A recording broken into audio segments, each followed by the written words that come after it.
स्वयं रूपा कदा मह्यं ददाति स्वपदान्तिकं वन्देऽहं श्रीगुरो श्रीयुतापदकमलं श्रीगुरोन् वैष्णवांश्च श्रीरूपं साग्रजातं सहगणरघुनाथान्वितं तं सजीवं साद्वैतं सावधूतं परिजनासहितं कृष्णचैतन्यदेवं श्रीराधा कृष्ण पादां सहगना ललिता श्रीविशाखान्वितांश्च नमो विष्णुपदाय कृष्ण प्रेष्ठाय भूतले श्रीमते भक्तिवेदान्त स्वामिनिति नामिने नमस्ते सारस्वते देवे गौरवाणी प्रचारिणे निर्विशेषा शून्यवादी पाश्चात्य देशतारिणे नमो महावदन्याय कृष्ण प्रेम प्रदायते कृष्णाय कृष्ण चैतन्याय गौरऋषिणे नमः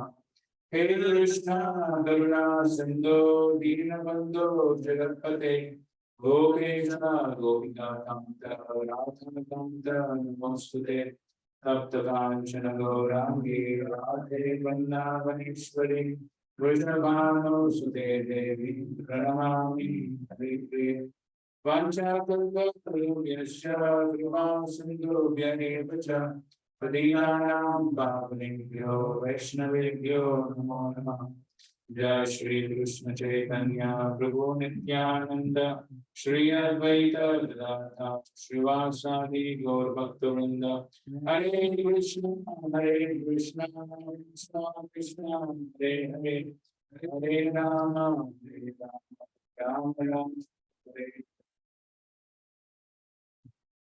Okay, so we'll go to the next section, and that's about demigod worship.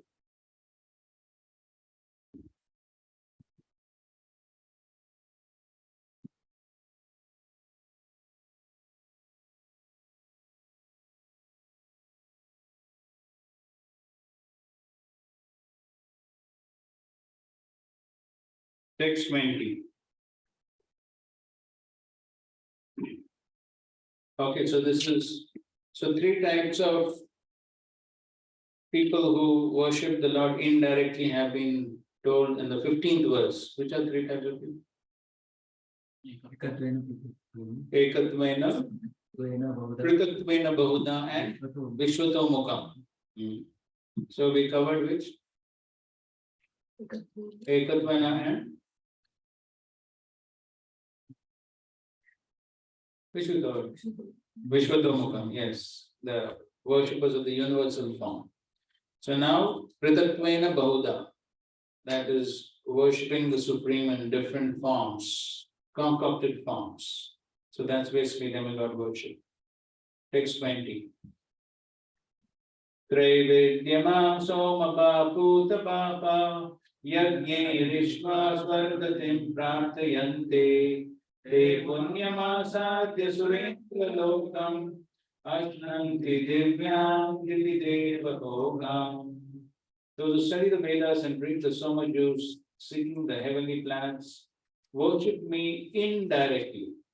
Purified of sinful reactions, they take birth on the pious heavenly planet of Indra, where they enjoy godly delights. Okay, so we already have discussed originally on demigod worship. So the same thing Krishna is telling here about Traividya, the knowers of the Vedas.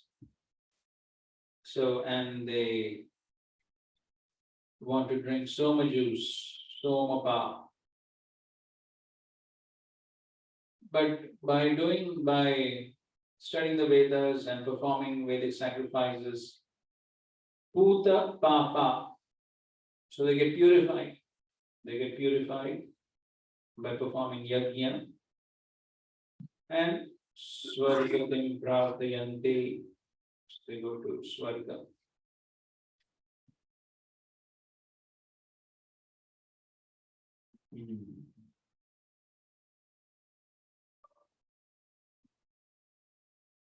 Prabhupada adds that worship me indirectly. The word indirectly is actually not directly in there in the verse. But Prabhupada understands the inner mood of the Lord, which of course the Lord is going to speak in the future verses.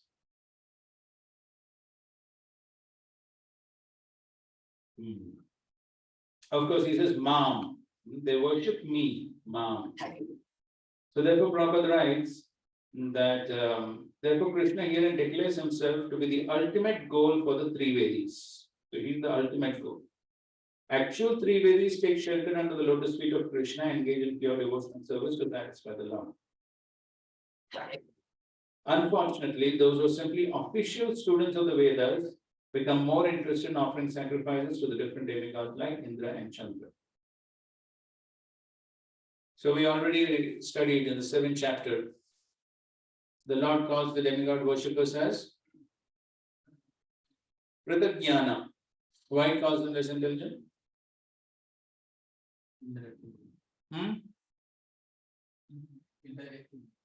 Okay, indirectly the worship. And there is sometimes thing that worshipping demigods will give more benefit than worshipping. Yes, so they think that for some purposes, the demigods are better than Krishna.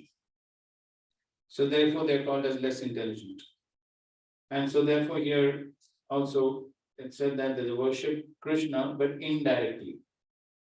Of course, they get purified of the contamination of the lower qualities of nature and they are elevated to the higher planetary systems. But then even though they are elevated, then what happens? Te tam bhuktva svargalokam vishalam Shrine punye martalokam vishanti evam trei dharma manuprapanna gata gatam kama kama labhante. When they have thus enjoyed vast heavenly sense pleasure and the results of their pious activities are exhausted, they return to this mortal planet again. Thus, those who seek sense enjoyment by adhering to the principles of the three Vedas achieve only repeated birth and death. Okay, so when the punya gets exhausted, then they come down. And so in this way, they keep coming down and go up and again down. So therefore, Prabhupada gives the example as if situated on a Ferris wheel, which sometimes goes up, sometimes comes down.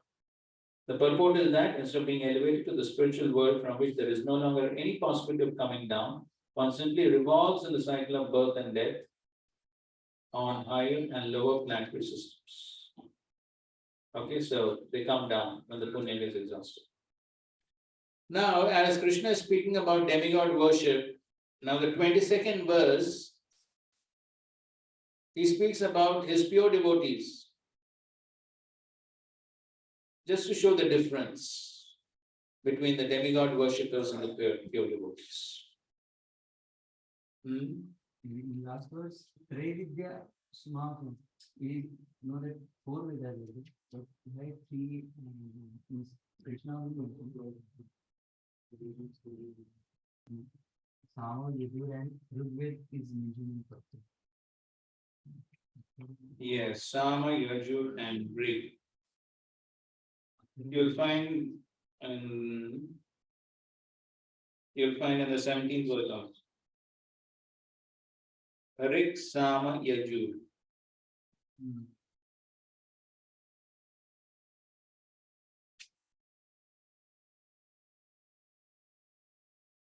So I heard that the Atharva Veda, it contains some sections which are not so prominent, and most of that is covered in these 3 Vedas. So that is why we find many places 3 only are mentioned. And in one place, Prabhupada in one lecture, he says this Traividya means based on the 3 modes. So based on the 3 modes, then there are the Puranas and all that. So therefore 3. So this explanation for all this. So I've heard both of them. More definitive reason I'll try to find out. Not recollecting.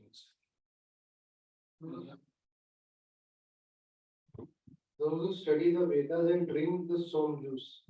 Is that the meaning? Like they are on the earthly planet reading and taking som juice. So where do you get some juice? Chandra planet, I suppose. Oh, Google में search करो काम.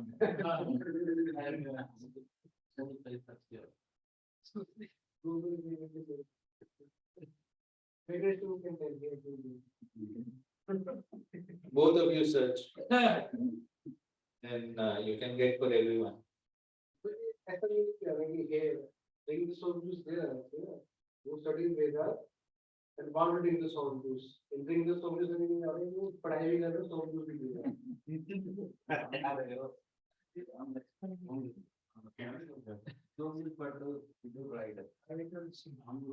And they can. See, the meaning is Somapa, drinkers of the Soma juice.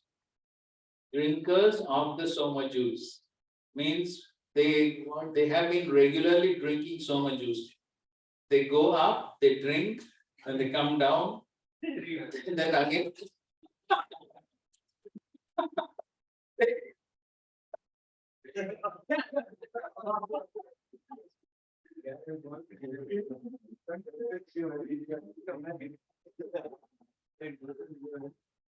They study the Vedas, they go up, they drink, and they come like that. Are using the studying of Vedas only. You will tell me the som juice is not today because it's a special version. Yes, Prabhupada says this in lecture. It's not like the intoxicants of this world. Very special. Chalo. So the 22nd verse, Krishna speaks about his pure devotees to show the comparison. And then again he continues demigod worship in the next 3 verses. So we'll just finish the demigod worship and then we'll come. 23rd verse. Ye apyanya devata bhakta yajante shraddhayanvitah te bimameva kaunteya yajantya vidipurvakam. Those who are devotees of other gods and who worship them with faith actually worship only me, O son of Kunti, but they do so in a wrong way. Purport. Persons who are engaged in worship of demigods are not very intelligent, although such worship is offered to me indirectly. Krishna says, for example, when a man pours water on leaves and branches of a tree without pouring water on the road, he does so without sufficient knowledge or without observing regulative principles.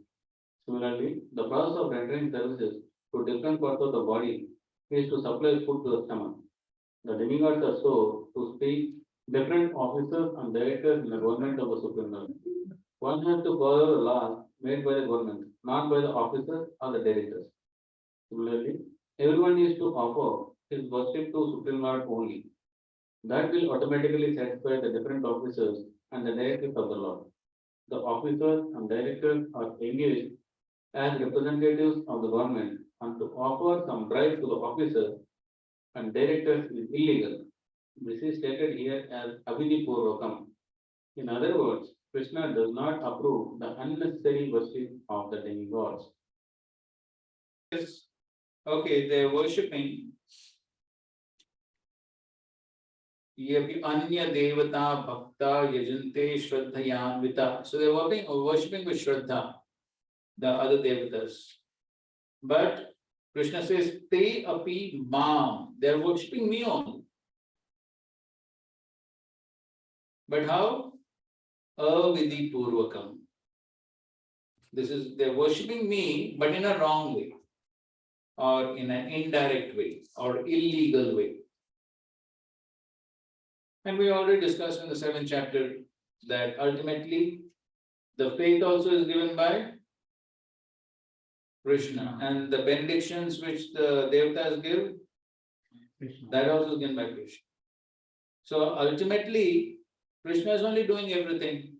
So therefore, they are worshipping Krishna only, because Krishna is only doing everything.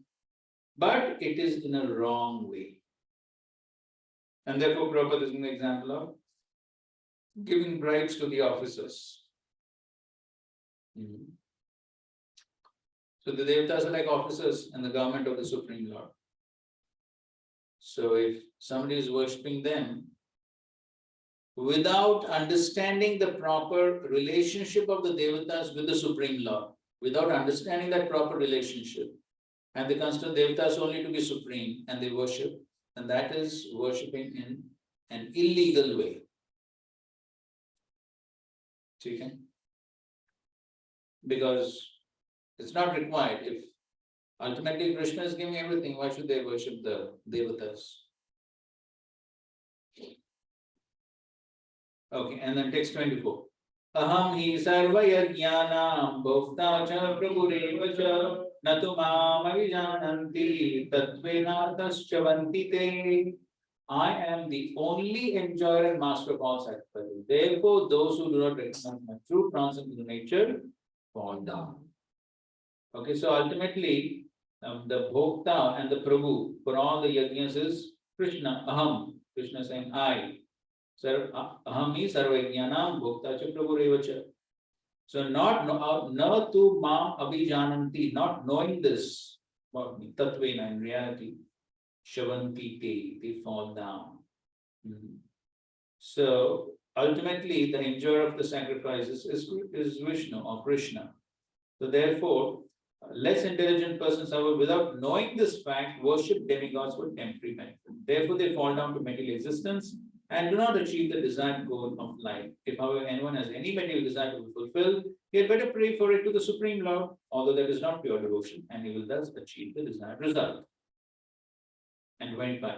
Yanti deva vrata devan pitrin yanti pritvrataha bhutani yanti bhutecha yanti madhyachanotima. Those who worship demigods will take birth among demigods. Those who worship ancestors go to ancestors. Those who worship ghosts and spirits will take birth among such beings, and those who worship me will live with me.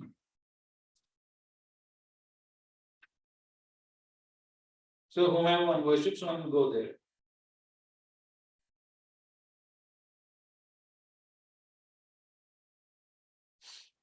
So this verse, it defeats the misconception of yatamat tatapat. You, whatever opinion you have, whatever path you take, no problem, the goal is the same. So how does, what example Prabhupada gives for this? Three indicate. Yes. And one more example Prabhupada gives.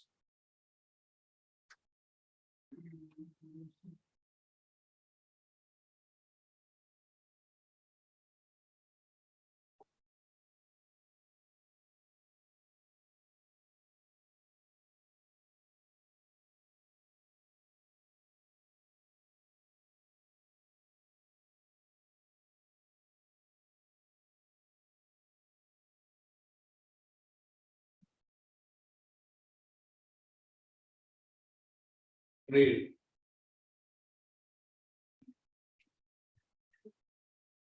She is prostitute.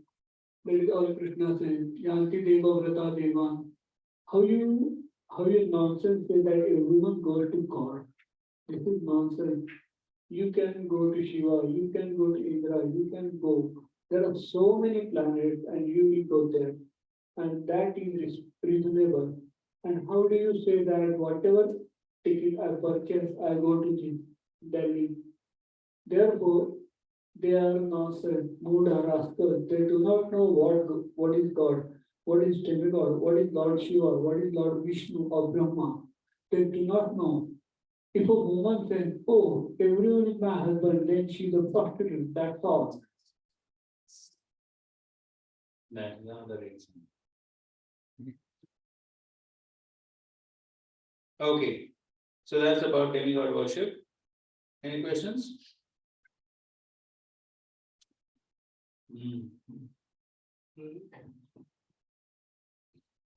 Just an inquiry. Krishna already addressed this point in 7th chapter. Why is the address for the 9th chapter? Okay, good question. Anybody wants to answer?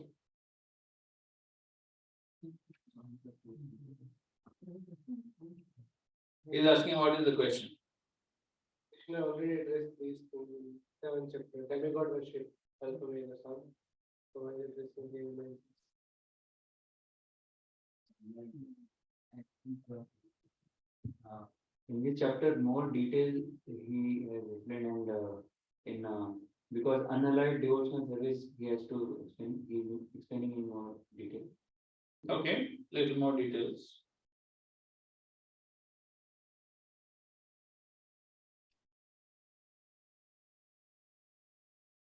What is the title of the chapter?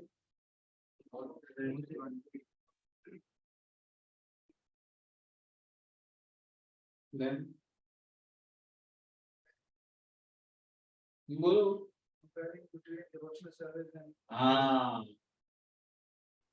So here, why Krishna is speaking, he's speaking about all categories of people. He spoke about monas, he's speaking about demigod worshippers, he's speaking about worshippers of Vishwarup. All this is speaking. Why? To show comparison. To show the comparison between his pure devotees and all these other types of worshippers. To show the comparison, he is speaking all this. And so finally, and therefore, he's so eager to speak the comparison, as he's speaking about demigod worship, in between he only inserts a verse about his pure devotees. To show that comparison. So that is the main purpose. So now coming back to the 21st verse. Sorry, 22nd verse.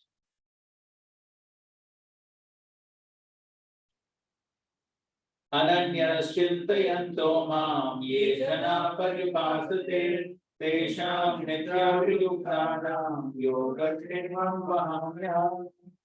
For those who always worship me with exclusive devotion, meditating on my transcendental form, to them I carry both the lack and preserve what they have. Okay, so in the previous verse, he spoke about the demigod worshippers, that how they keep going up and down, Kshine Punyama. So therefore, proper in the translation, it begins with buts. Buts. To show the comparison, buts. Again, of course, it's not directly there in the verse, but Srila Prabhupada, he wants to show the comparison. They keep going up and down, but the pure devotees, how Krishna reciprocates with them, this is the purpose. One who is unable to live for a moment without Krishna consciousness cannot but think of Krishna 24 hours a day. Being engaged in devotional service by hearing, chanting, remembering, offering prayers, worshipping, serving the lotus feet of the Lord, rendering other services, cultivating friendship, and surrendering fully to the Lord. Such activities are all auspicious and full of spiritual potencies, which make the devotee perfect in self-realization, so that his only desire is to achieve the association of Supreme Personality of Godhead. Such a devotee undoubtedly approaches the Lord without difficulty. This is called yoga. By mercy of the Lord, such a devotee never comes back to this material condition of life. Kshema refers to the merciful protection of the Lord. The Lord helps the devotee to achieve Krishna consciousness by yoga. And when he becomes fully Krishna conscious, the Lord protects him from falling down to a miserable condition life. So now, whatever verses we're going to discuss are very, very important. Because this is, as Krishna said in 7.2, what is 7.2?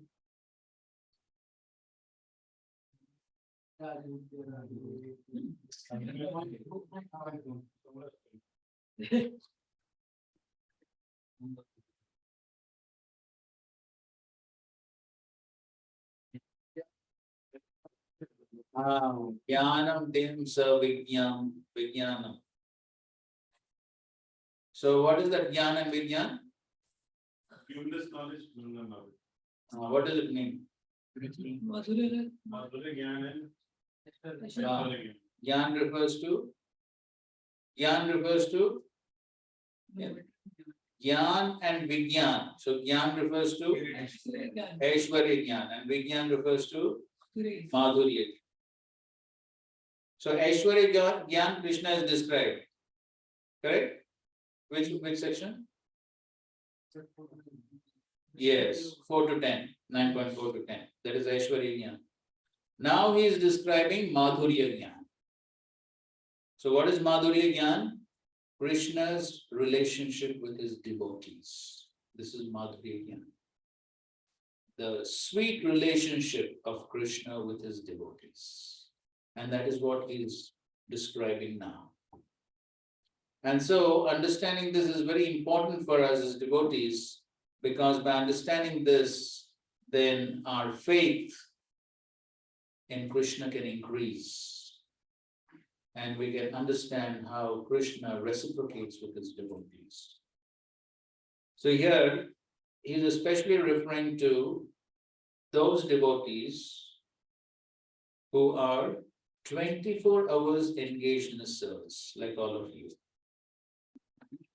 Ananyas Chintayanto Mam. Ananya. Ananya means what? No other option. Nothing else. No Devata, no Pitris and this Baba and that Mama and all this. So nobody else, only Krishna. Ananyas Chintayanto Mam. Ye Jana Paryupasate. Paryupasati. So those people who properly worship, not only just upasati, paryupasati means those who properly worship according to proper rules and regulations. And tesham nityabhi yuktana. Nitya. So every time this word comes, nitya. Ananya, Cheta, Satatam. There also you see, Ananya has come, Cheta, Satatam. There also the word Nitya comes, correct, in that verse? What is the rest of the verse? Ananya, Cheta, Satatam. Yomam Smarati Nityasha. So you see these words keep coming every time. This is what Krishna expects from the devotees. Ananya. Mind should not be diverted anywhere else, only Krishna. Therefore, we read in 9.13, Prabhupada even says the pure devotees don't even worship Vishnu.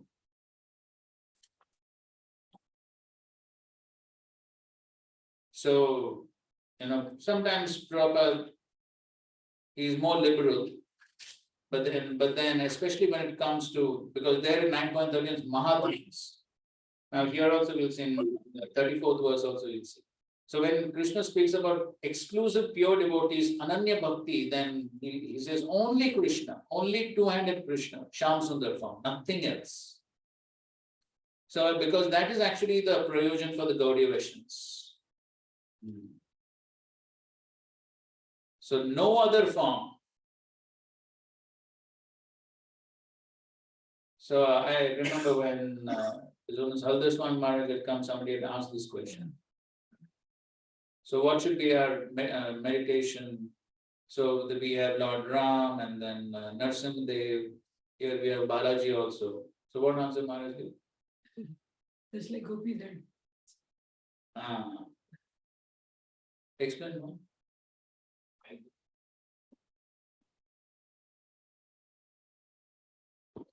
I said that just like Gopis, when they saw 400 from what they said, they asked them where is this Saraswati Krishna.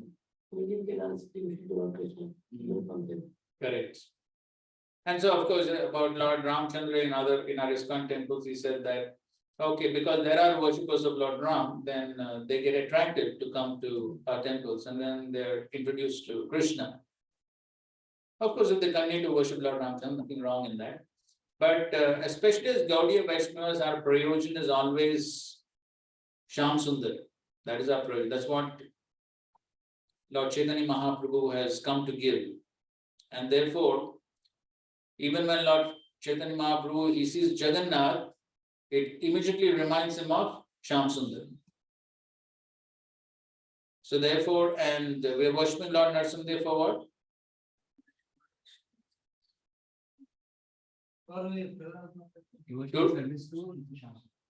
So to remove the obstacles to come to the platform of worshipping Shyam Sundar.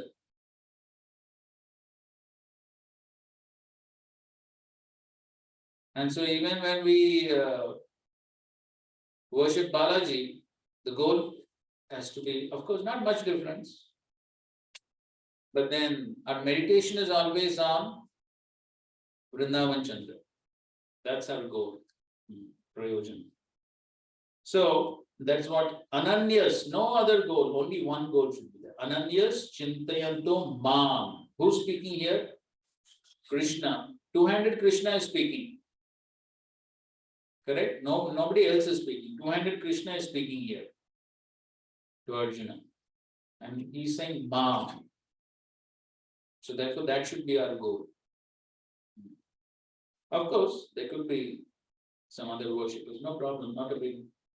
But especially as Gaudiya Vaishnavas, this is our goal. So one is Ananya, Ananya Bhakti, no other object of worship. And the second is Nitya, Tesham Nitya Abhiyuktanam. Abhiyuktanam means, Prabhupada, the word to word is saying, fixed in devotion, and always. So devotion service is not a part-time thing. And therefore in the purport again, Prabhupada says, one who is unable to live for a moment without Krishna consciousness cannot but think of Krishna 24 hours a day, being engaged in devotional service. Okay, so this should be our goal. 24 hours a day, busy in Krishna service. Some service. It may not always be the same, but 24 hours a day, we should be busy in Krishna service. And in so many lectures also Prabhupada says that. Now for such devotees, then Krishna reciprocates. How does he reciprocate? Yoga Kshemam Vahamyam. So whatever is lacking, Krishna adds. Yoga means addition. Yoga, Viyoga. Yoga is addition, Viyoga is subtraction. So if something is less, Krishna adds. And Kshema is whatever is already there, Krishna maintains. So now, Krishna does this at all levels for the devotees. Physical, mental and emotional, and spiritual.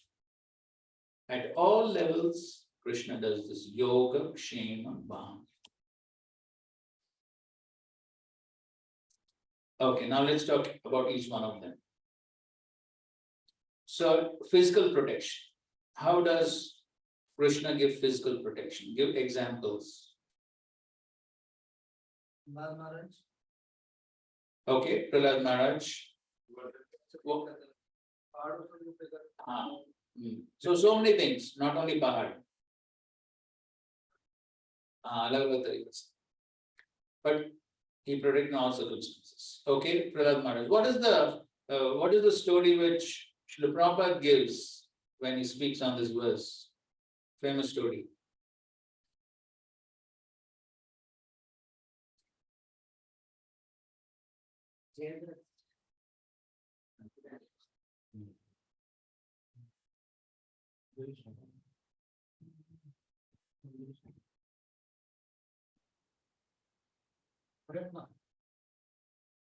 See, your examples are correct, but there is one story that Srila Prabhupada tells in a lecture on the verse. What was the boy? Gopal. He's just a very fun.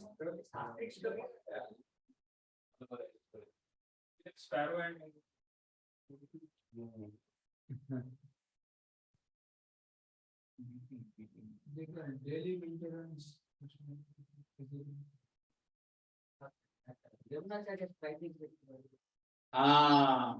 That is not Yamunacharya. Who's that? Arjunacharya. Couldn't hear the story of Arjunacharya? Huh? You heard, na? Give them a.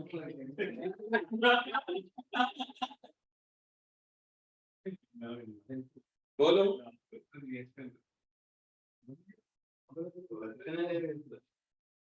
Household devotee. Very much picked up in devotion. थोड़ा नजदीक पकड़ो और थोड़े जोर से बोलो.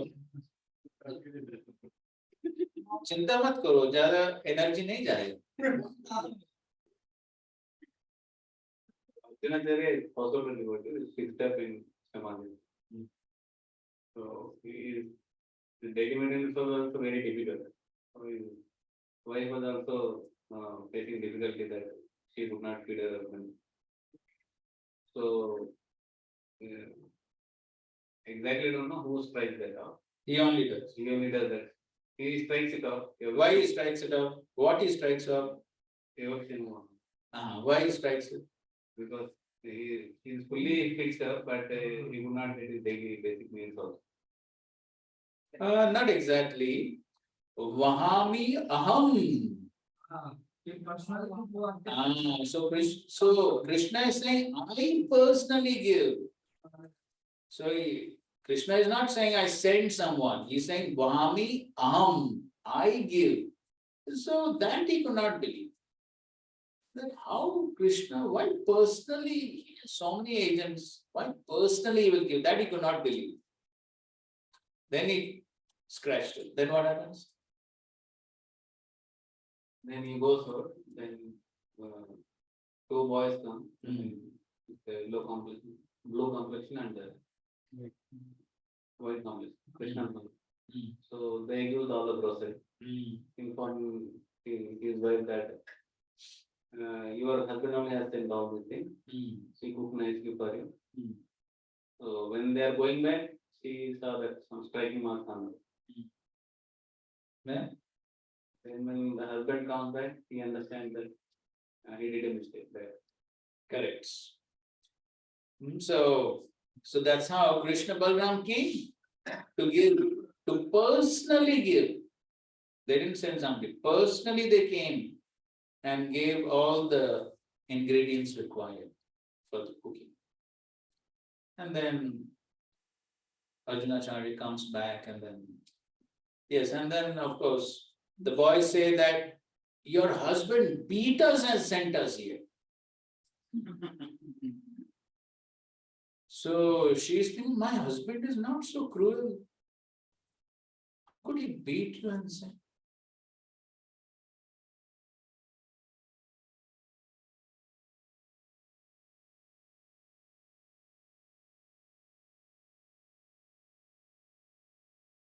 Version of Krishna Balram. And then you understand the scratching mark is basically what? The striking of Yoga Kshema Vaham. So so please remember, this is the classical story for this verse, which Srila Prabhupada himself tells. So you cannot miss this story when you speak on this verse of Yoga Kshema Vaham, how Krishna personally gives.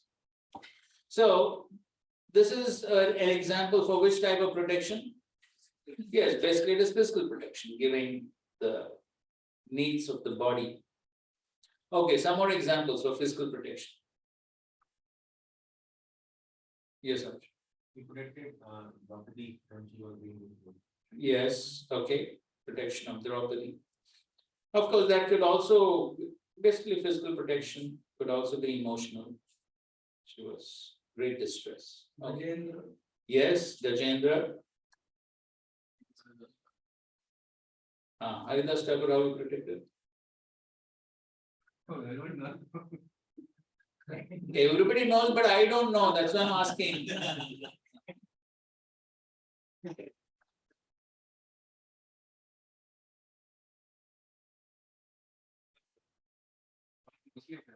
वो सब ठीक है, वो go to the point. He was maintaining connected marketplace. Despite he was not affected by those meetings. That time, Chaitanya Mahaprabhu personally protected him By embracing. okay, by covering his back. And he took the beatings, which he showed In Mahaprakash. Yes, and Mahaprakash Leela. So in the same Mahaprakash Leela, there are some more examples.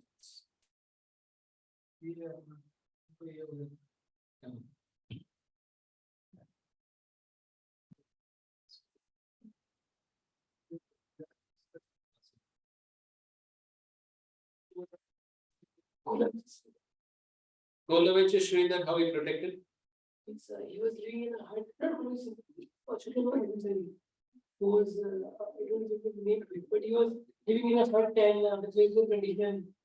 And he, Mahaprabhu told that others are respectfully. He will not do anything Yeah, that's Golovich Sridhar, but how he protected? by giving. By giving what? What he gave? He was getting food and everything. Getting whatever. Shivaji साधु वाला तो ठीक तरह से साधु जम्मू सब आ गए ठीक है वो ठीक है okay. He had that faith. Krishna protecting Arjuna in the war from Bhishma Pitama. Okay, Krishna protecting Arjuna. Yes, he picked up the wheel to protect. Yes. Parikshit Maharaj when? Okay, in the womb of the mother. Yes. Like in Chaitanya, there is one more story that Chaitanya Mahaprabhu become a boatman. Ah, I don't remember the devotee name. Gangadas Chakravarti.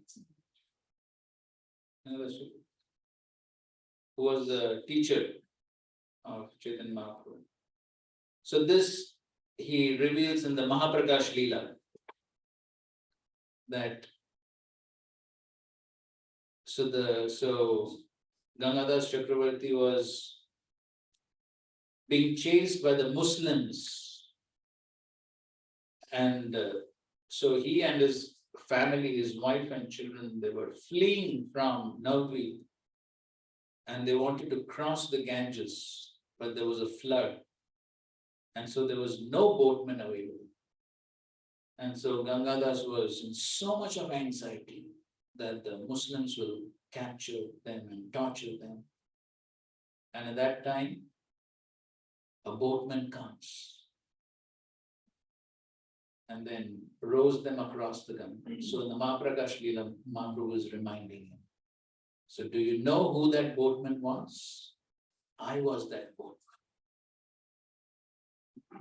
Yes. Gangadas.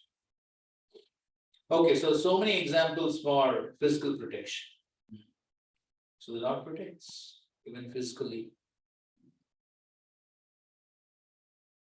Okay, any examples for emotional, mental protection? Srivas, When?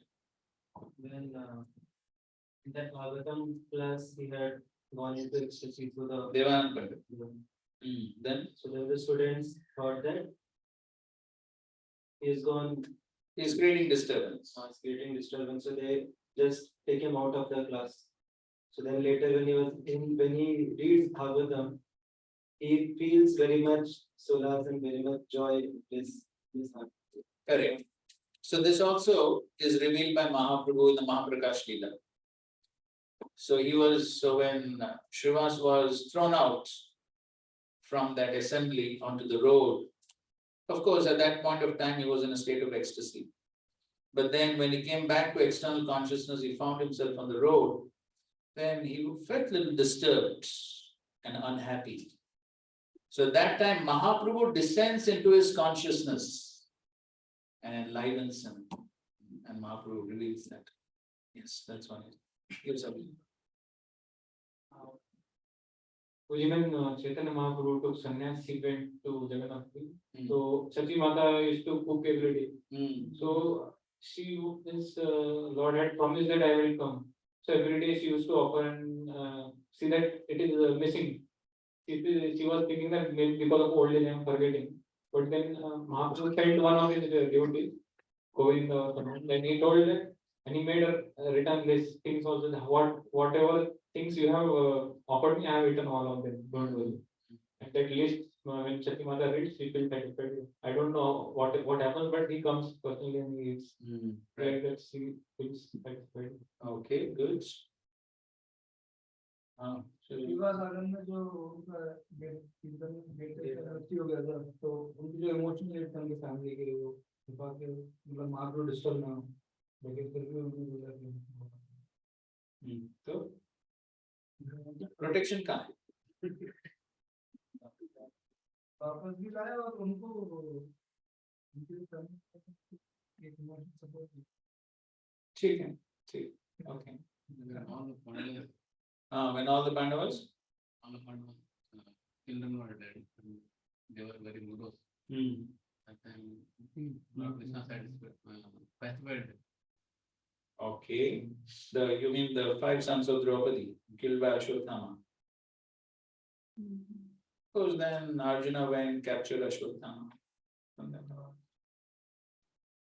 Okay, okay. Well, you can verify this, I'm not sure, that after that Indra and Krishna pastime happened, that the lifting of Govardhan. And at the end of that, Krishna met Indra personally, not in front of others, to protect his like image. Okay, okay, fine. Okay, so he didn't do. Okay, it was not amongst the cowherd boys, but then it was privately. Fine. Sending of Uddhava to gopis. Was that? Sending of Uddhava. Sending Uddhav to the gopis to pacify them. Okay. You say what Prabhupada also, Prabhupada had 2 heart attacks on the board. Hmm. I think Krishna also can, he's probably like, Okay, okay, that example also is good. Okay, give assurance. Don't worry.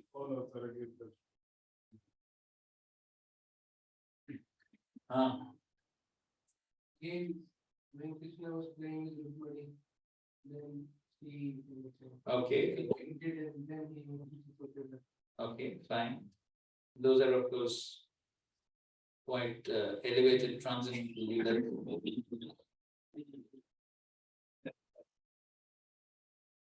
We're talking a little bit. Yes, Lord speaking Bhagavad Gita to Arjuna. Arjuna was in a state of anxiety, so much of anxiety, whether to kill, not to kill. So Krishna spoke the Bhagavad Gita. Also in the that also. that will go. And also when the Pandavas were in exile, Durvas Muni coming. So then Krishna protected them. Otherwise, Draupadi was in so much anxiety. How am I going to satisfy Durvas Muni and the 60,000 disciples? But Krishna came and dealt with the situation. Also in the Mahaprakash Leela, Mahaprabhu reveals this pastime to Advaita Acharya. How Advaita Acharya, every day he would speak on one verse of the Bhagavad Gita. But one verse, Sarvata Pani Padam Tat Sarvato Kshiro Mukha, from the 13th chapter. So that verse, Advaita Acharya could not figure out how this related to devotional service. He could not explain it from a devotional perspective. And so Advaita Acharya was in so much of anxiety that he could not understand the meaning of this verse. He was fasting. So you just see, he didn't understand one verse, he was fasting. How many of us are ready to do that? So he was fasting, and then Mahaprabhu comes in his dream, and he explains the meaning of the verse and pacifies Advaita Acharya. Tells him, give up your fasting, eat. So like this, Krishna, he gives emotional support, protection to the devotees. Also, Yudhishthira Maharaj was in a state of great lamentation when Yes, after the war. And then what happened? Yes. So Krishna by his own will, Krishna as the Paramatma within Yudhishthira Maharaj's heart, did not allow him to be pacified even by Krishna speaking to him. Why?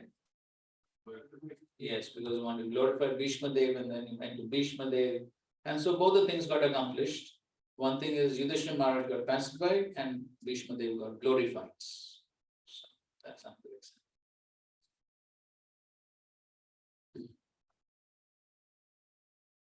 So those are examples for emotional, mental protection.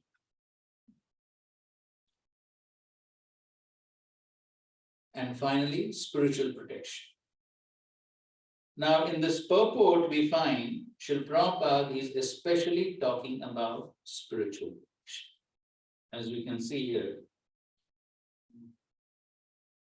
By the mercy of the Lord, such a devotee never comes back to this material condition of life. Shema refers to the merciful protection of the Lord. The Lord helps the devotee to achieve Krishna consciousness by yoga, and when he becomes fully Krishna conscious, the Lord protects him from falling down to a miserable, conditioned life. So this is spiritual protection. So the yoga is, he helps him to advance in Krishna consciousness, and when he becomes Krishna conscious, then he protects him from falling down. Okay, that's spiritual protection. Examples. Karl Krishna Das was running away in Bhattaris. but he Chaitanya Mahaprabhu went personally and brought him back. Okay, fine. So of course, that's physical and spiritual protection, both. Yes, so of course, the main thing is the spiritual protection brought him back to the association of devotees. And of course, there we also see how then the devotees actually protected him. Mahaprabhu there, he rejected him after bringing him back. So he protected him, at the same time rejected him, but then the devotees protected. So protection can come in different ways. Ajamin, how?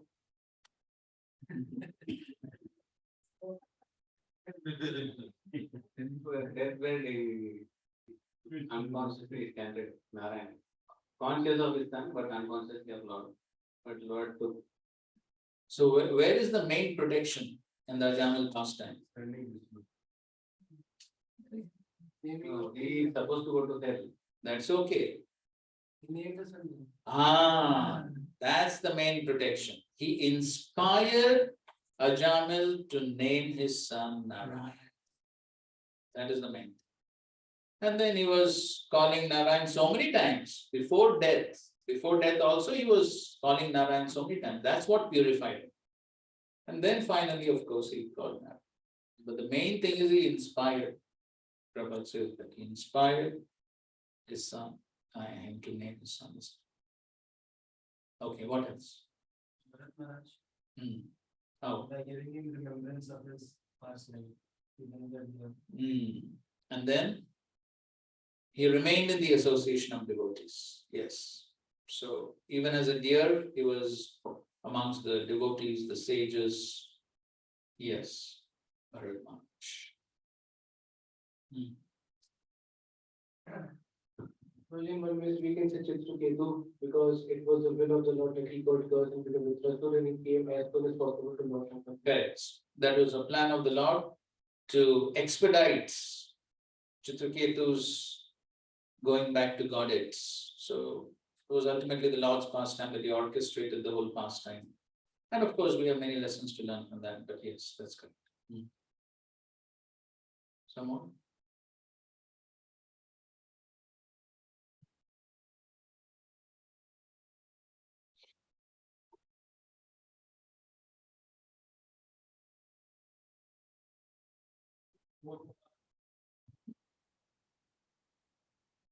He cannot protect them, but he elevated them. They were first Gyanis, but just by Lord's association, then they became devotees. Okay, we can take that example. Yes, they went to Vaikuntha on the instruction of their father Brahma, who was a pure devotee. So because they followed the father's instruction, so they got the mercy of the Lord. Parikshit Maharaj, when?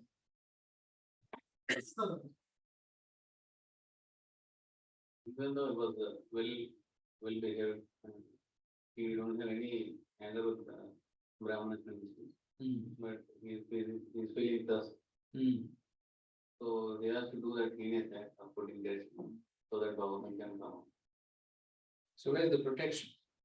So in 1670s even to Okay, okay, fine. Okay. The whole pastime was orchestrated by the Lord, ultimately for the protection of everyone. Bhagavatam was spoken, and the whole world was protected. Hmm. Vijaya meeting Uddhava and Matsurishi, Hmm. he was following with that because he took guidance from the teaching from them. Especially Matsuri. Okay. Okay, fine.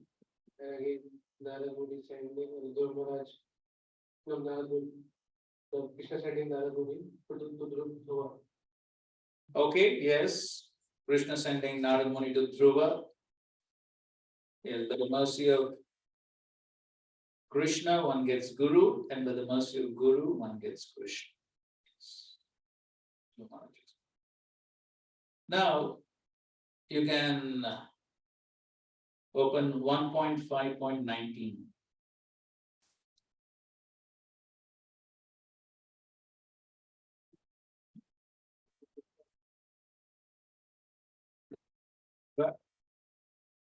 Read the verse, the translation, you read the translation. And read the translation. My dear Vyasa, even though a devotee of Lord Krishna sometimes falls down somehow or other, he certainly does not undergo material existence like others, fruitive workers, etc. Because a person who has once relished the taste of the lotus feet of the Lord can do nothing but remember that ecstasy again and again. Hmm. So maybe you can read the second paragraph. In the Bhagavad Gita, it is also said that such fallen devotees are given a chance to take birth in a family of highly qualified Brahmanas or in a rich mercantile family. A devotee in such a position is not as fortunate as one who is chastised by the Lord and put into a position seemingly of helplessness. The devotee who becomes helpless by the will of the Lord is more fortunate than those who are born in good families. The fallen devotees born in a good family may forget the lotus feet of the Lord because they are less fortunate. But the devotee who is put into a forlorn condition is more fortunate because he swiftly returns to the lotus feet of the Lord, thinking himself helpless all around. Pure devotional service is so spiritually reputable that a devotee becomes automatically uninterested in material enjoyment. That is the sign of perfection in progressive devotional service. A pure devotee continuously remembers the lotus feet of Lord Sri Krishna and does not forget him even for a moment, not even in exchange of all the opulences of the three worlds. I know that analogy comes before that about the orphan and the king's son. Yes, first. Okay, read that analogy. The whole paragraph of that. Okay, read. An orphan is really. A devotee of the Lord automatically becomes uninterested in the enchantment of the material existence because he is Rasagraha, or one who has tasted the sweetness of the lotus feet of Lord Krishna. There are certainly many instances where devotees of the Lord have fallen down due to uncongenial association, just like fruitive workers who are always prone to degradation. But even though he falls down, a devotee is never to be considered the same as a fallen karmi. A karmi suffers the result of his own fruitive reactions, whereas a devotee is reformed by chastisement directed by the Lord himself. The sufferings of an orphan and the sufferings of a beloved child of a king are not one and the same. An orphan is really poor because he has no one to take care of him. But a beloved son of a rich man, although he appears to be on the same level as the orphan, is always under the vigilance of his capable father. A devotee of the Lord, due to wrong association, sometimes imitates the fruitive workers. The fruitive workers want to lord it over the material world. Similarly, a neophyte devotee foolishly thinks of accumulating some material power in exchange for devotional service. Such foolish devotees are sometimes put into difficulty by the Lord himself. As a special favor, he may remove all material paraphernalia. Yasyaham anugrinami arishe tadhanam shanei. By such action, the bewildered devotee is forsaken by all friends and relatives. And so he comes to his senses again by the mercy of the Lord and is set right to execute his devotional service. There's a beautiful verse explaining the Lord's protection for his devotees. And the Lord's protection, the Lord's mercy comes in so many inconceivable ways. And so the Lord's mercy is not always in ways that we expect. So usually we think when we get what we want, oh, Lord is so merciful. But the Lord is saying, if I'm especially merciful, then I take everything away.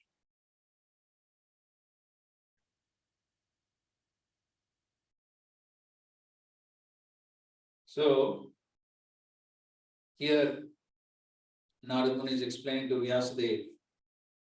Of course, that whole section is actually describing the glories of devotional service. And so this is also describing the glories of devotional service, how the Lord reciprocates with his pure devotees. And so when, as Prabhupada is writing there, that when a devotee imitates the fruitive workers to try to lord it over material nature, we also discussed this when we discussed in the 7th chapter. So the Lord, when he sees that the devotee has material desires and is going in the wrong direction, then the Lord thinks, oh, this fellow is so foolish.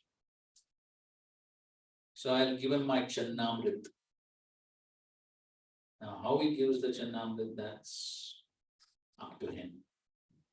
But the purpose of whatever the Lord does in the life of a devotee is for the protection of the devotee. Protection of his devotional service.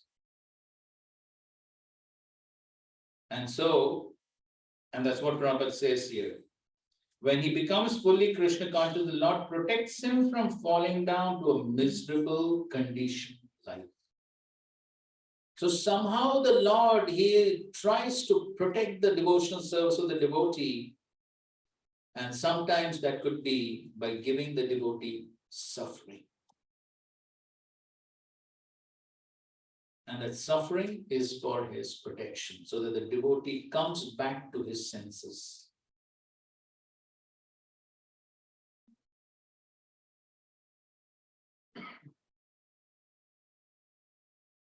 Two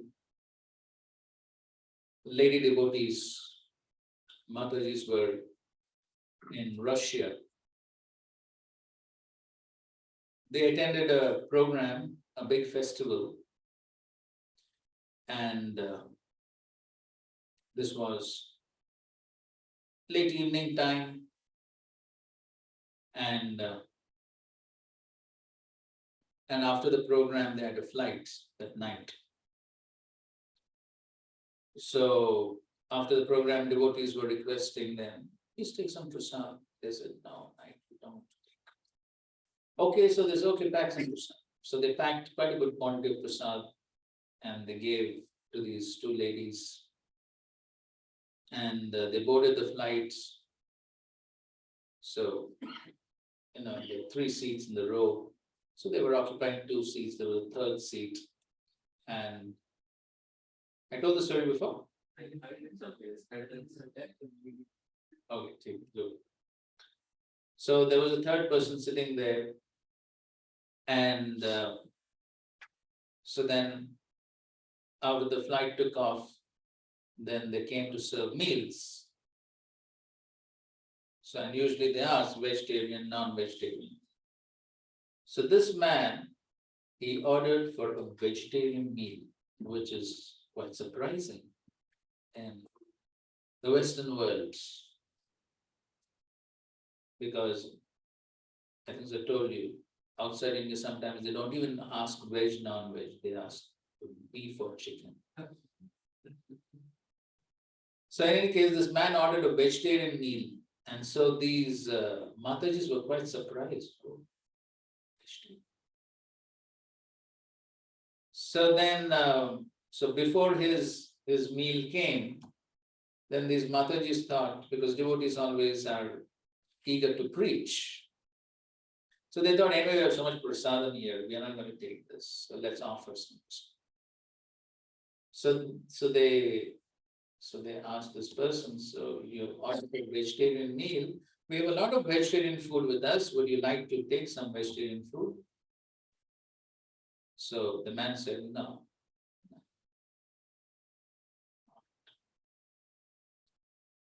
So then they thought maybe out of courtesy he is refusing this. So then after some time, again they asked. So we got some vegetarian food with us. It is offered to the Lord. And so would you like to take? The man emphatically said, no, I don't want. So this time the ladies were taking it back. Why he's so forceful? And so then his meal came, he had his meal, and so then after that, then these ladies, once again they tried, at least take some sweets or something. And the man again refused. He said, no, I don't want.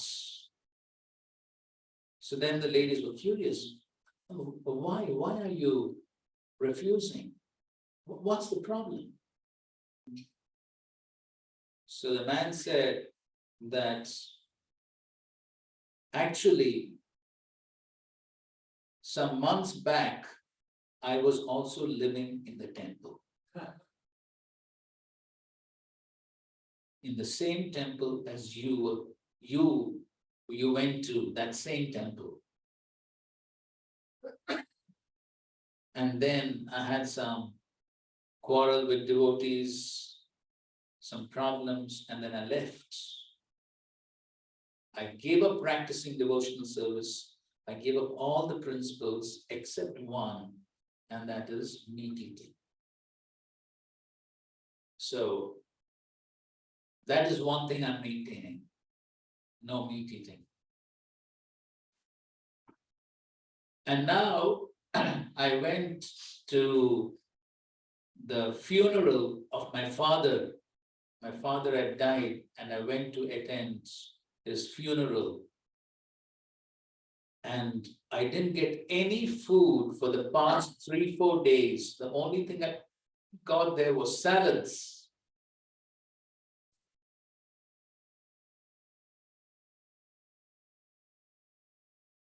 And so actually I was very hungry. But I was determined not to have anything to do with the Hare Krishna devotees.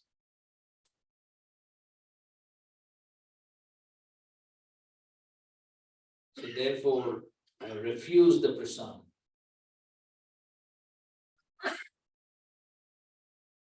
But just see how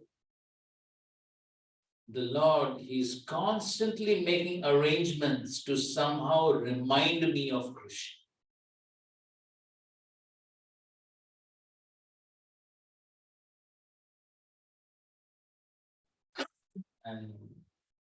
And so then later the man accepted the prasadam and he had the prasadam.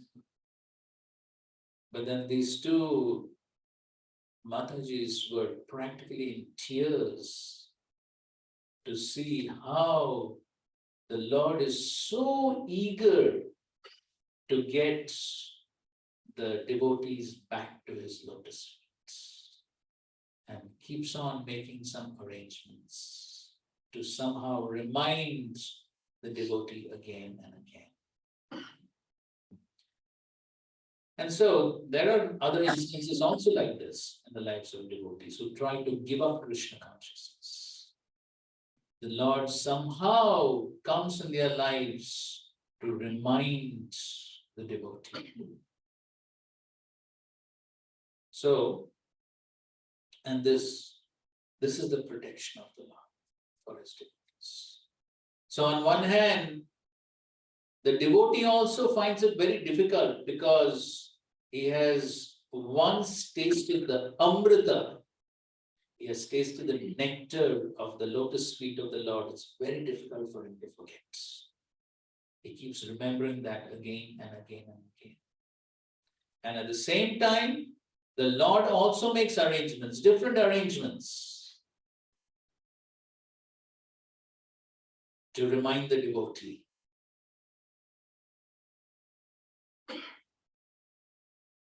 So many different ways.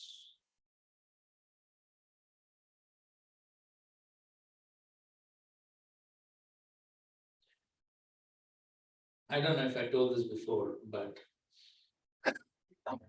there was one devotee. He was in Bangalore before actually. So I knew him very well. Basically from Kanpur. So he was chanting 16 rounds, everything properly when he was in voice in Bangalore.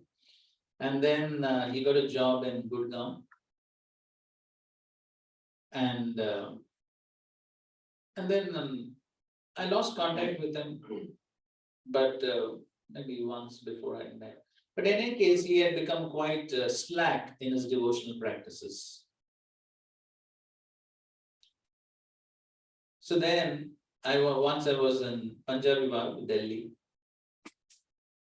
and there I saw this devotee, and he had a bandage on his head.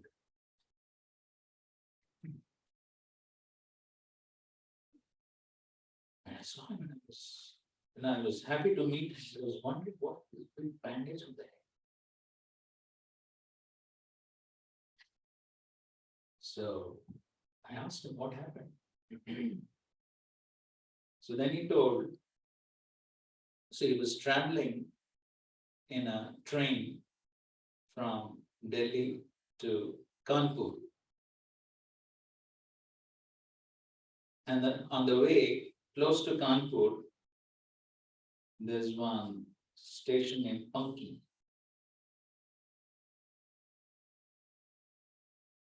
So somehow there apparently every train doesn't stop at the station, but little in front of the station, before the station, the train, I don't know, signals or whatever, something, it usually train stops there. So now this boy is traveling at night.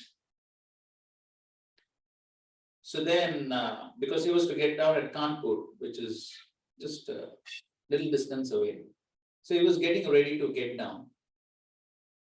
So he was standing at the door.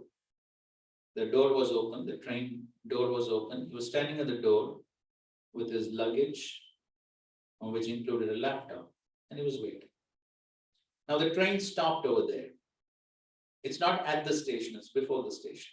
It's pitch dark.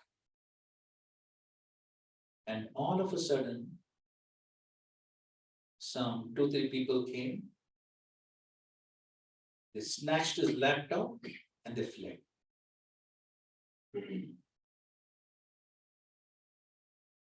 So this boy, anyone is attached to his laptop. So the boy immediately got down from the train and he started running behind.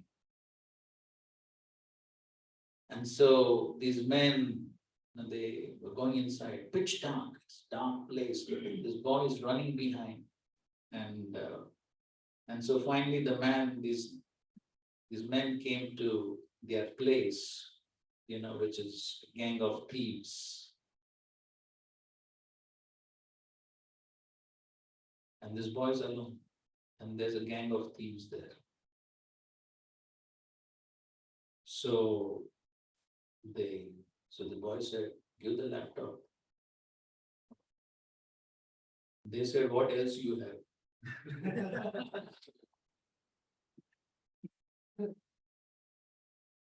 So they took his mobile, his wallet. And this boy was trying to, protect his things. So they beat him and injured him. So he had head injuries. But then finally somehow they gave him the laptop back. Or he managed to get it, whatever. He got the laptop and then he went back. Fortunately, the train was still waiting. Otherwise, he would have lost the rest of his luggage. The train was still waiting. And then so he boarded the train, went, and then got himself treated. So then after that, this boy really became very serious in devotion.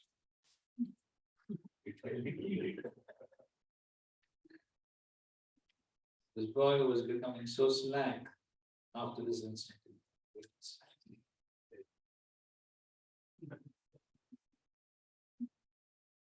This is how Krishna arranges. It has happened many times to many devotees.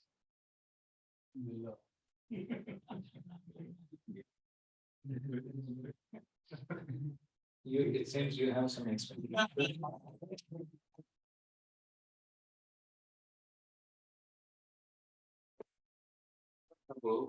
I think when we went for preaching the boy, one boy was already connected and he shifted to boy, but he has a lot of difficult and he went out.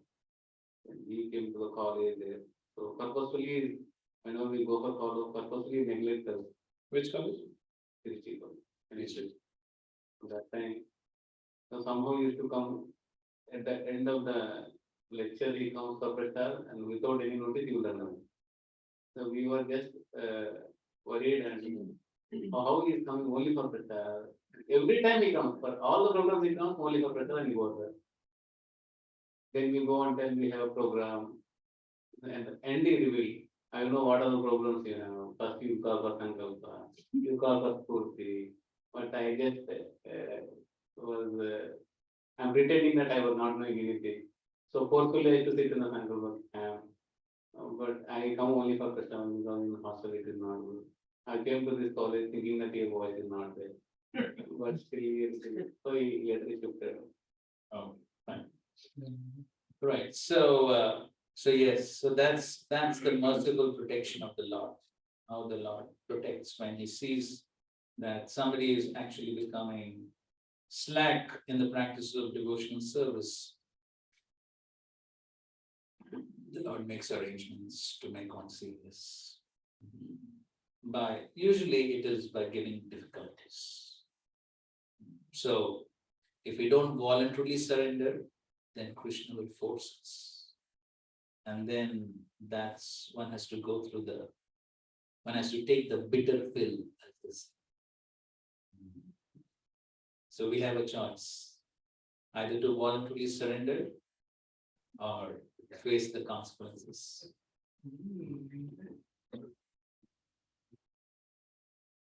But then Krishna protects. And then we have quite a few examples in the life of Srila Prabhupada's disciples. Of course, Srila Prabhupada also, in his state of humility, he also accepts that how he also didn't want to surrender. He also was not serious, but then his Guru Maharaj forced him. And of course, first of all, the Lord forced him by collapsing his business. And later on, Srila Bhaktisiddhanta Saraswati Thakur appeared in his dreams and forced him to take sannyasa. And then in the lives of his disciples also we find that how. So we have quite a few examples, but just to name a few. One you have heard of Sudama Maharaj. So how he had given up Krishna consciousness and after Srila Prabhupada left. And then towards his final days, he got cancer. And then he came back to the Association of Devotees at Los Angeles. And then Srila Prabhupada, as we know, he had promised that anyone who goes to Japan to preach, I will take him back home. And so then, when he was about to leave, then Prabhupada came in a dream to his mother and told her that I'm taking your son, I've come to take your son. So Sri Prabhupada kept his word. Also, we have the example of Survi Maharaj. You heard of Survi Maharaj? Yes, he was the architect, the main architect for the Juhu temple and then Vrindavan also. And so he also, after is very much instrumental in starting the Punjabi Bagh temple actually. And so he was sannyasi, but then he got into some business after Srila Prabhupada left, and jewelry business. And then somehow asatsang. And then he left. And then practically for 25 years, he was out of Krishna consciousness. And then every year in Los Angeles, they hold this Prabhupada Reunion Festival. Prabhupada Festival. So where they invite different Prabhupada disciples. And so that year, they had invited all the BBT workers, all the BBT devotees who were serving the BBT.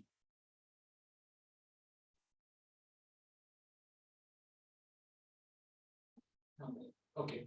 So in any case, that was a Prabhupada Reunion Festival. They were calling different Srila Prabhupada disciples. And they invited this Surabhi Prabhu to come. And so he comes for this festival.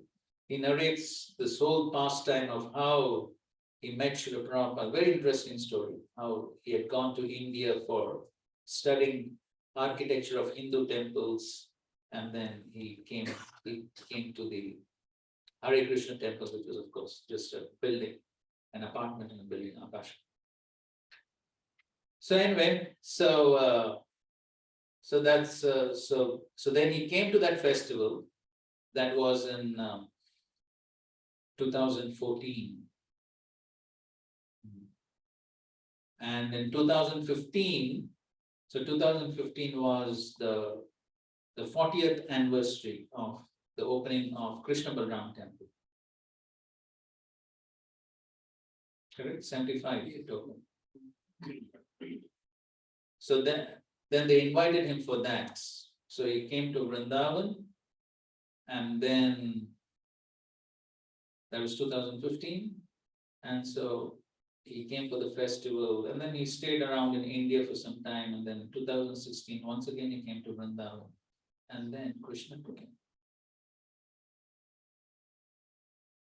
Right in Vrindavan. So the point is that yes, so Krishna makes arrangements for his devotees. So to protect their devotional service and to accelerate their devotional service. So in this way, Krishna is always reciprocating with his devotees. So therefore, so that's why Srila Prabhupada is giving that example, that analogy of the orphan and the king's son.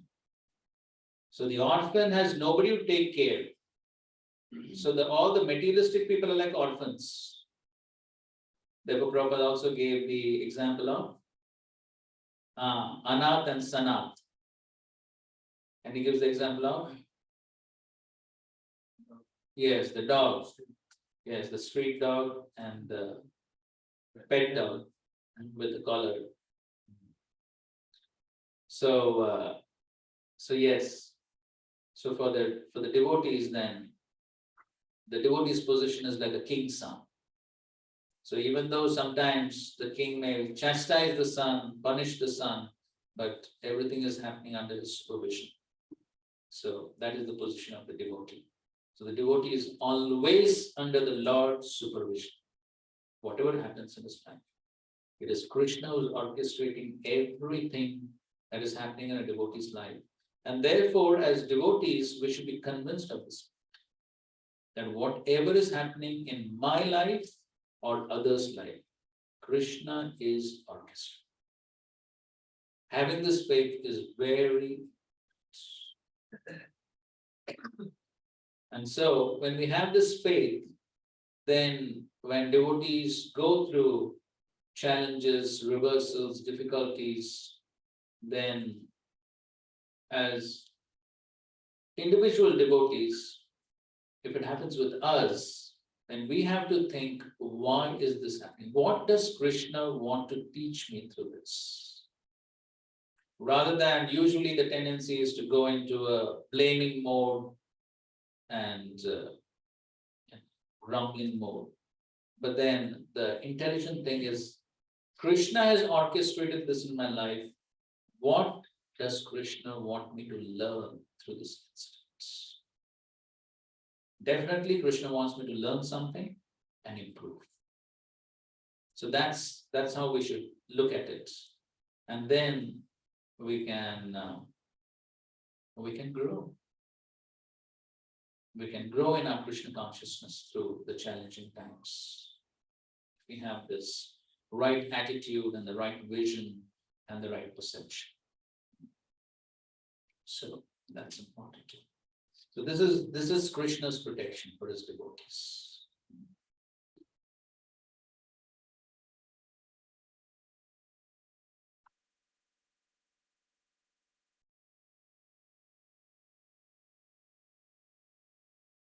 I also remember how Malti Mataji she shares that at a certain point of time, even Shamsundar Prabhu Malti Mataji, they had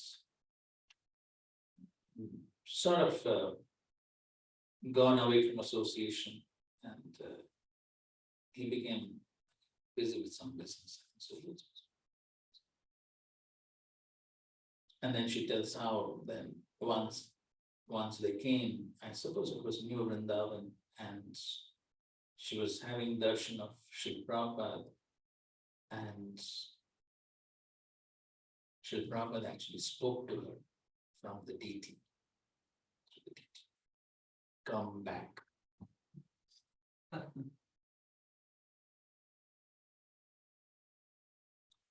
Also, there's a story of how Govindasi Mataji, she got busy with one job when they were staying at Hawaii. A totally materialistic job. Of course, their justification for that was the temple needed money. So she was going for a job. Initially, of course, that was the intention, to get money, but then again, asatsang. And then she became quite materialistic. She was dressing herself very fashionably and going for the job and things like that. She became quite materialistic. And then, I think so I told this. And then when Srila Prabhupada, he somehow came to know and then he wanted to visit Hawaii. So she was thinking, why does he want to come?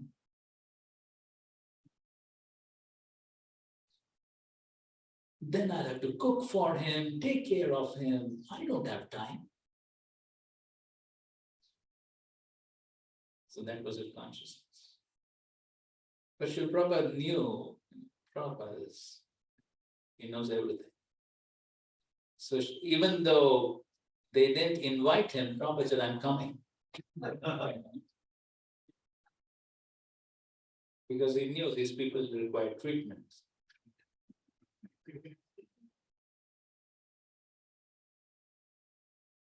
So then he came, so then now she can't refuse. So then she took leave from the job. And then she describes how one day they had a big hall. So she was sitting and chanting, and Prabhupada was sitting at the other end of the hall, and Prabhupada also was chanting.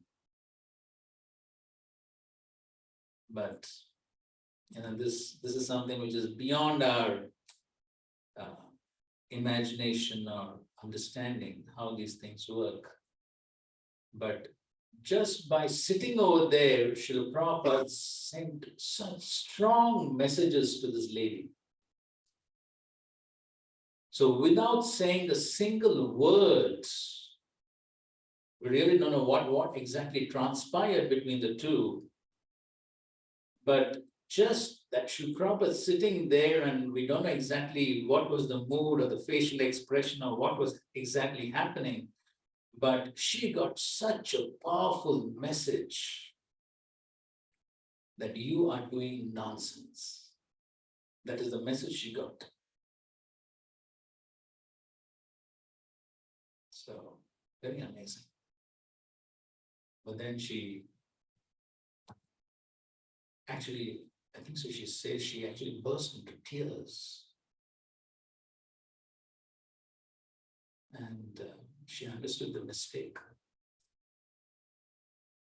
And then I think so after that she gave up her job and she started serving nicely. But like this, there are so many pastimes of how Krishna and his pure devotees, they interfere when they see that the devotee is going off track.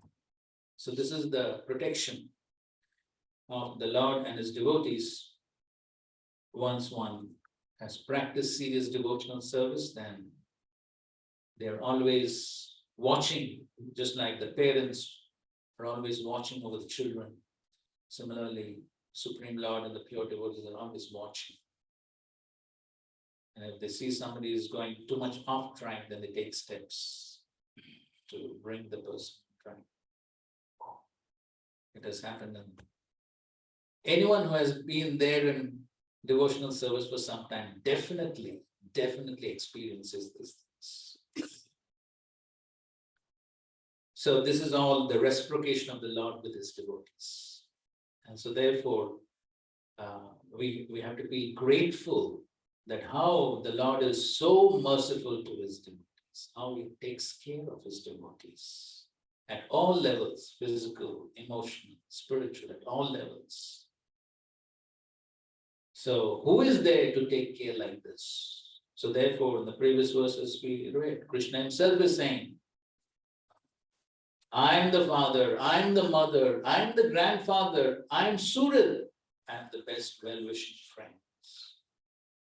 And that's a friends. Nobody else will take so much care. Nobody else. So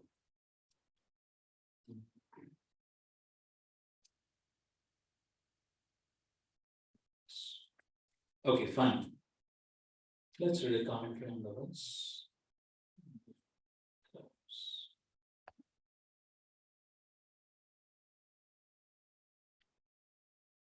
This 9th chapter is always a chapter which takes a long time.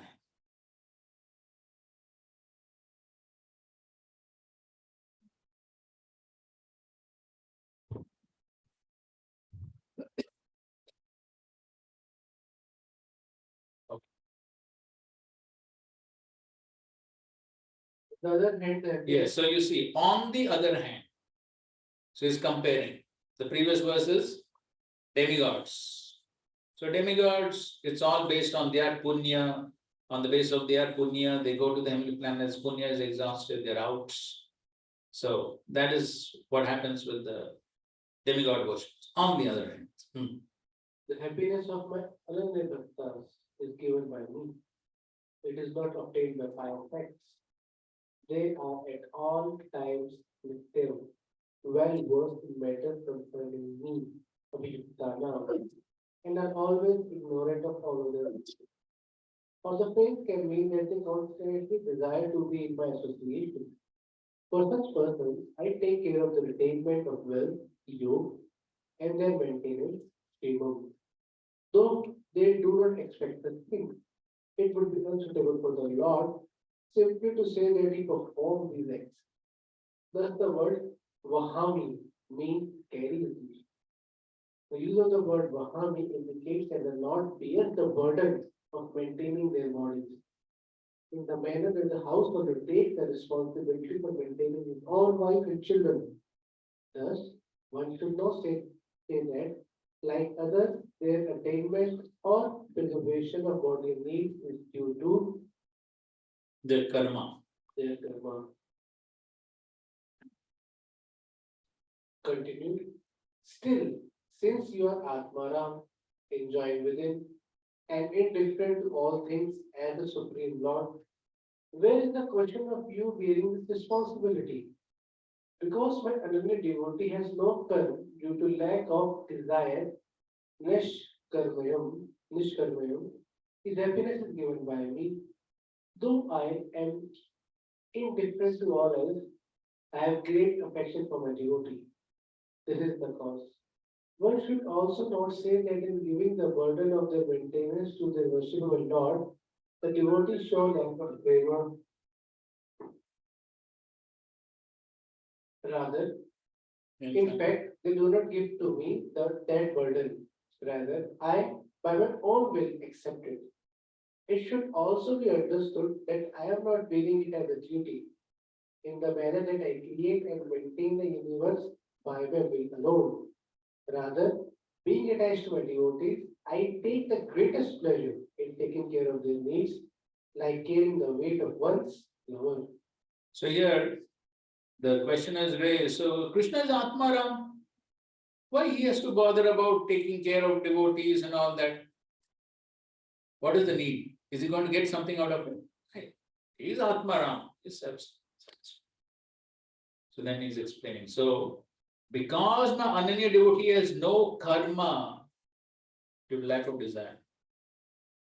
So, karma is only when there are desires. We discussed that point yesterday. Bondage is due to, yes, attachment to the fruits. So, because the devotee has no desire, no attachment, so therefore there is no karma. But the happiness or the distress that the devotee undergoes is given by me. Krishna himself gives. Why does that? I have great affection for my devotee. This is the cause. And of course, I just remember, so in our discussion, one very important example we forgot. Yes, good example. Bali Maharaj also is a good example. Yes, and Sudama. So Bali Maharaj also, because he surrendered, then how the Lord reciprocated? Yes, first of all, he sent him to Sutal, which is like a heavenly planet, and the Lord himself became Dorji. And in the case of Sudama, so with that one handful of chipped rice, Krishna thought that what can I give in return? I cannot repay. Why did Krishna think like that? Because it's not because of the chipped rice. Because of the effort that Sudama made in trying to get that. So the Acharyas explain that chipped rice, even Sudama would never eat himself. That means he could not get even that much for himself. So That was a great sacrifice which he made to give to the Lord. So therefore it is said, it's not what one gives that's important, but then what is the effort, what is the endeavor. And so, with so much endeavor, he got it, he came all the way. And as far as desire, did he have any desire for himself? No desire for himself. And so, Krishna was thinking, what can I give in return for this? I can't give it anything. Whatever in return, even if I give him whatever I have, even that is less. But what does Krishna have? Everything. Everything is Krishna's. So he thinks even giving that much is not enough. It's okay. At least I'll give him the opulence greater than Brahma and Indra. So that's the point. So, because his great affection for my devotee. And then he says that even the devotee, he doesn't want to give any burden to the Lord. He doesn't want to give any. Just like again, the same example of Sudama. He didn't want anything from the Lord. But I, by my own will, accept that burden. As Prabhupada explains in Queen Kunti's Press, two types of burdens. What are they? Burden of beast and burden of love. Burden of beast example is? Yes, the ass. And burden of love, Prabhupada gives 3 examples. Yes, mother and child. Huh?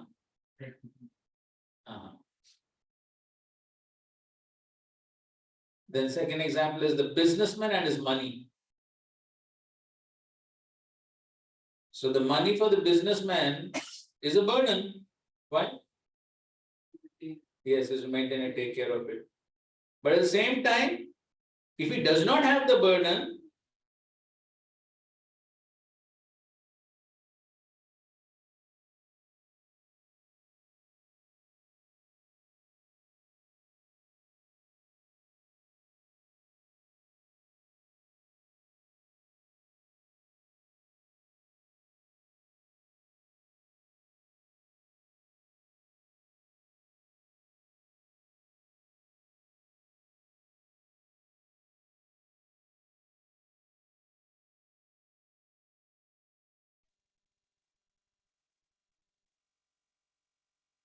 जगदीश्वर प्रभु आपका आवाज आ रहा है?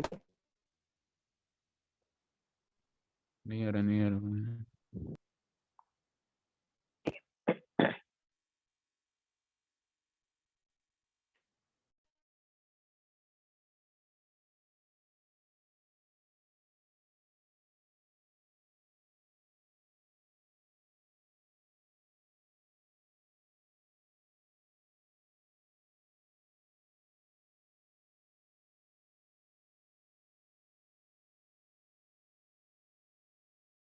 Because 100% the Lord is there to protect.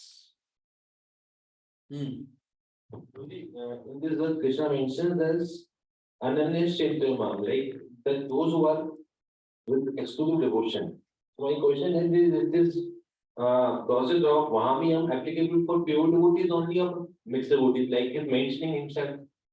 Okay, so this is a very common question asked. Who's a pure devotee? Who's pure devotee? One who's following the path of pure devotion. So anyone who's sincerely following the path of pure devotional service, right from that point, Krishna reciprocates. Once one begins devotional service, Krishna reciprocates. Of course, the principle Yeyatama Prabhadyanti always applies, but Krishna reciprocates. Krishna takes special interest in anyone who begins serious devotional service. So If you want to put it in more practical terms, then yes, anyone who's chanting 16 rounds, following 4 regulative principles, now they are under Krishna's radar.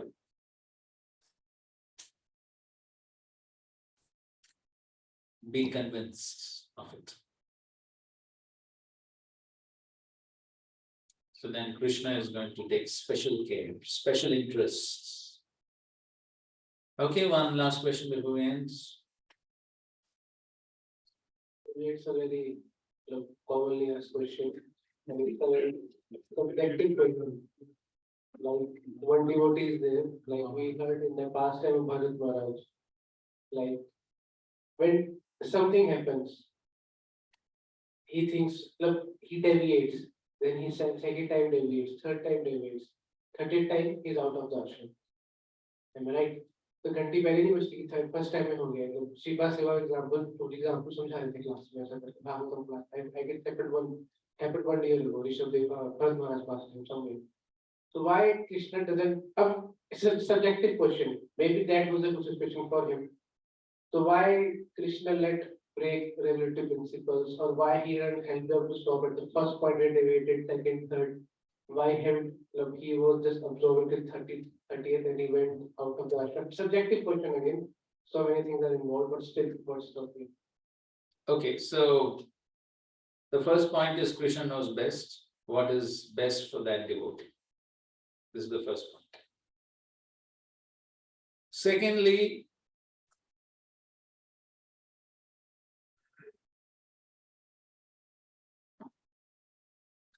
the Lord always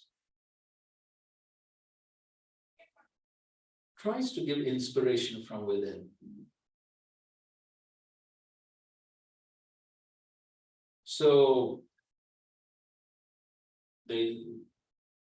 usually the Lord always gives indications from within, maybe even from without.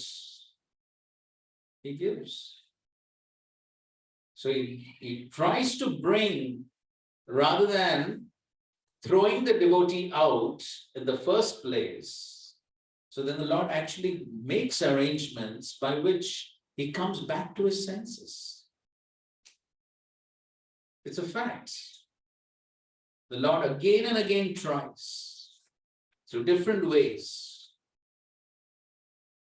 But finally, when nothing works, that's then what to do. Then the devotee, out of his own accord, leaves. And that also is for his protection. So that he leaves the association, then he learns the good lesson, and then he comes, hopefully. If not now, later. But the point is that the Lord constantly makes arrangements, tries to give some good sense to the devotee. So, but ultimately, the free will of the jiva is always, Krishna never interferes with it. So, if somebody doesn't learn, then okay, then learn the hard way.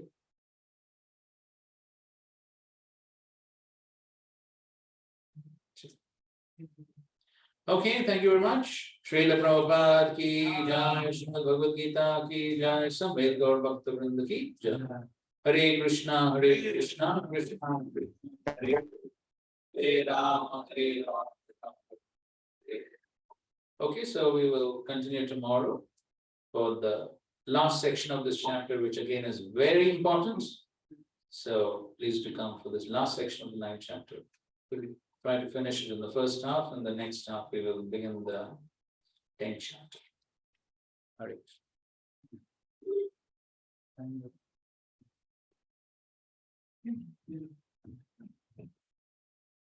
Will you continue the class in the same time? 12 to 3.